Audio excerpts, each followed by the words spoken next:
Wijang wijiling pangandikan. Terang dari bahasa, dari ucapan yang dikeluarkan. Kuncinya sebenarnya di sini. Nah, yang pertama teman-teman, wicoro. Yang disampaikan tuh jelas atau cekrok. Kalau orang ngomong ing salajengipun kula nyuwun ngaturaken dumateng Bapak Bambang, kalau dia nggak jelas, ngomongnya nggak jelas, cuman pengen ngoyak suaranya yang kong, yang gede gitu. Momen nanti yang namanya Bopo Bambang maju, yang namanya Bopo Parman maju, Bopo Maman maju. Karena nggak jelas. Jadi Wicoro itu adalah kejelasan cetok dari apa yang disampaikan. Ya, ing salajengipun kula ngaturi gungan dumateng Bopo Ali minangka sulih sarira saking panjenenganipun pamenggugati pamenggukarsa badhe nglairaken menapa ingkang dados isi raosing penggalih. Nah, itu cetok. Jadi carang keluaran suaranya itu cetok. Sama seperti public speaking, MC-MC nasional. Yang kedua itu wiromo, lo. Kalau kita biasanya ngerti keris gitu kan, ada lo-nya, lekuknya. Nah, itu lekuk irama. Kong, kong itu orang Jawa mengibaratkan kong itu seperti suara perkutut. Jadi suaranya kong, gede, ya. Suaranya gede itu uh, orang bilang mantep. Tapi di era sekarang ini rasa-rasanya kong ini tidak masuk dalam ranah apa namanya yang harus banget ada gitu. Kenapa? Karena kalau kong ini tetap digundeli, tetap dipegang, itu susah. Nanti orang-orang mau belajar, suaraku cempreng kok, ya. Keparengno pulau senglo atur gempil kamardikan panjenengan. Padahal sebenarnya nggak apa-apa, nggak masalah. Tapi kan terus ada orang-orang, ada orang-orang sepuh di sekitaran kita. Oh jodek nih, jangan dia suaranya terlalu kecil, suaranya terlalu cempreng. Jadi harus nyari MC yang suaranya gede. Nah, maka kalau saya ini biasanya belajar gede ke suara itu ya mungkin salah satunya yang gede ke power juga. Kalau ngomong terbiasa dengan suara-suara rendah, melatih suara-suara tenggorokan yang apa dalam gitu ya. Jadi sampai dibawa ke perut, powernya dari bawah, tapi suara di tenggorokan tuh dipoloke, bukaannya dipoloke. Itu untuk wiromo. Kemudian ada juga untuk wiroso. Wiroso ini untuk babar swasana teman-teman. Jadi seumpama teman-teman diminta untuk MC manten ya tunjukkan sesuatu yang gagah, wibowo, merbawani. Nah itu wiroso. Supaya apa?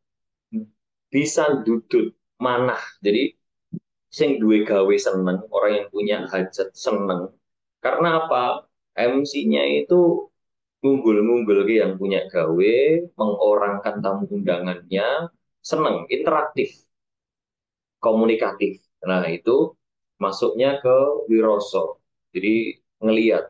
Tapi kalau seumpama teman-teman diminta untuk MC acara mungkin takziah, seripahan atau layatan, nah itu rasa-rasanya ya bisa menyesuaikan lah, tidak pakai suara yang ya dumateng para takziah yang salah jingkun badhe pametaking layon.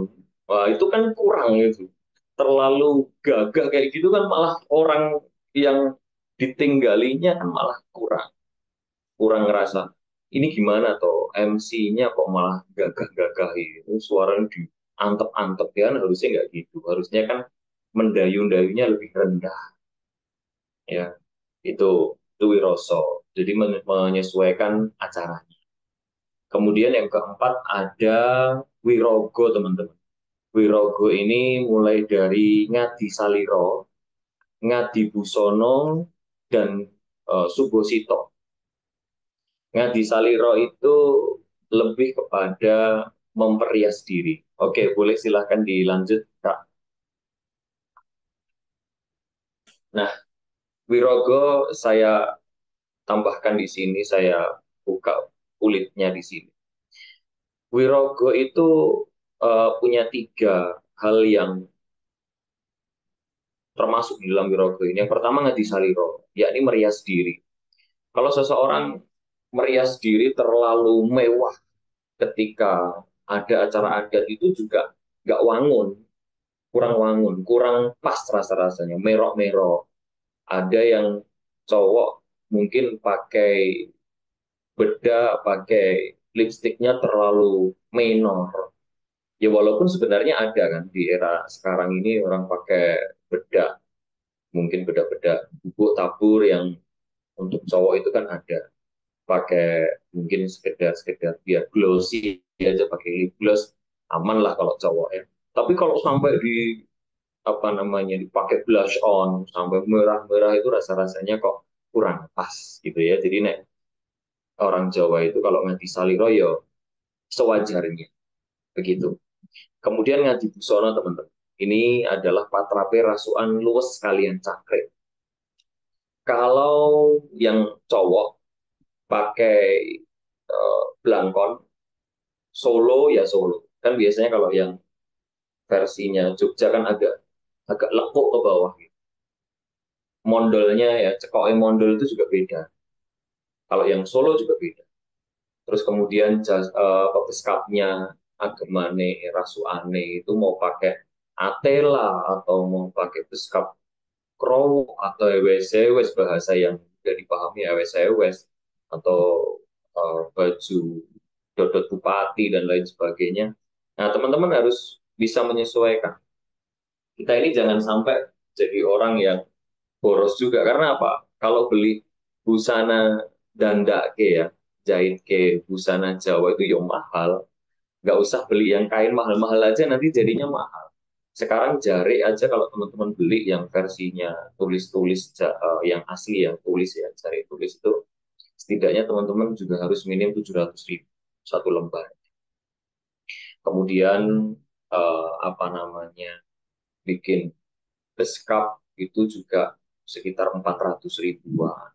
Kemudian belum efek timang yang kuningan, yang perak, apalagi yang pakai inten kecil-kecil itu berapa jumlahnya, sabuknya, stagennya, belum dengan hiasan-hiasan yang lain kalau pakai apa namanya ulur gitu yang biasanya ada di orang-orang MC kan pakai ulur biasanya. Nah itu mahal teman. Tapi kita yang harus perhatikan adalah tentang busana yang penting pas.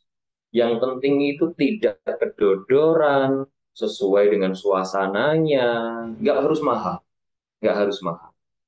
Kemudian duo pakai keris yang wah langsung gandari iras tanpa ada sambungan, terus dilihat ke gonjone yang harus sehingga dia kalau berjalan bisa perdita perdidi gitu. Enggak. Ya, saya rasa ini justru malah menghilangkan unsur ngewongke, ya, malah justru jadi orang yang nggak bisa rumongso. Nah, terus yang terakhir, yang ketiga adalah Subosito. Tentang wibawa, teman-teman. Kalau jadi MC Jawa itu nggak usah gerusa-gerusu, santai. Mungkin.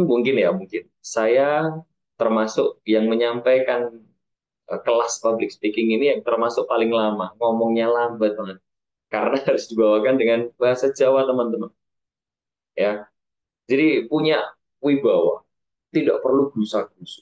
Kalau teman-teman MC wedding, MC mantu, ya, itu kalau seumpama teman-teman harus move, bergeser, santai saja, nggak perlu harus cincing sinjang atau jariknya, ya, atau nyampingnya cincing sampai tinggi gitu, jalan kemana-mana itu malah justru nanti wibawanya nggak ada, dilihat orang malah kurang pantas. Terus kemudian eh, tentang wibawa itu juga salah satunya adalah tentang makan, konsumsi ketika acara. Kalau di beberapa teman-teman yang mungkin MC-MC nasional terkadang masuk di apa namanya, saya harus ada ini, saya harus ada ini. Kalau saya MC harus dicepakai tempat ini, disediakan tempat ini dan lain sebagainya. Makannya harus ini, prepare dan lain sebagainya. Kalau di Jawa, justru kita itu miras pantas. Adanya bagaimana ya kita terima itu keadaannya. Nah, itu kita lebih ngerasa bahwa tidak semua orang mampu, tidak semua orang bisa untuk punya acara yang besar gitu. Sehingga kita tuh harus ngikut dari pemangku hajat. Oh, pemangku hajat ternyata dia dari golongan menengah ke bawah, ya sudah. Kita ngiras pantas aja, nggak usah yang, wah, panggone orang sing penak, kayak neng kene, neng pinggir kalen sih sana. Itu nggak pas. Jadi harus ada wibawa. Yang kedua, itu nggak ada watak ngomong. Tidak ngasorake marang liya. Ngerti orang lain, ngomongnya Jawa, kok kelihatan agak wagu ya bahasa orang Jawa, agak kurang pas, langsung. Mas ini, kamu ngomongnya keliru, kamu harusnya ngomong ini. Nah, itu secara tidak langsung justru malah merendahkan.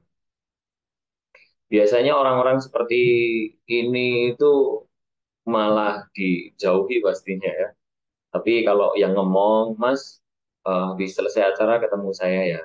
Ya, seperti halnya kita kalau menegur, jangan sampai langsung saat itu juga ditegur dengan nada yang tinggi.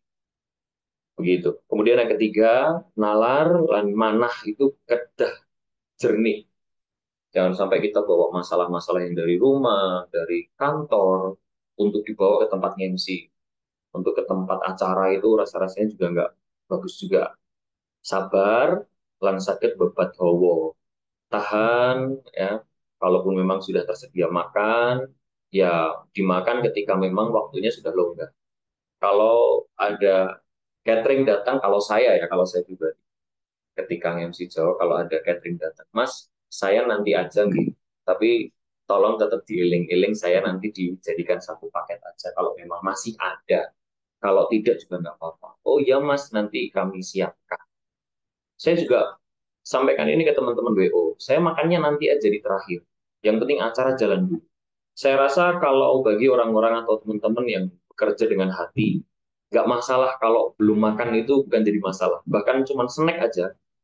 Ibarat di wedding cuma kue sama mungkin sosis, risol, kroket, dan lain sebagainya itu aman. Sampai nanti acara itu saya rasa kalau bekerja dengan hati, ya itu rasa laparnya bisa ditunda. Begitu. Ada satu kata, satu kalimat, ya, satu peribahasa yang saya kutip ini dulu banget. Saya ngerti ini tulisan ini ada di tulisan motor ketika saya masih SMP.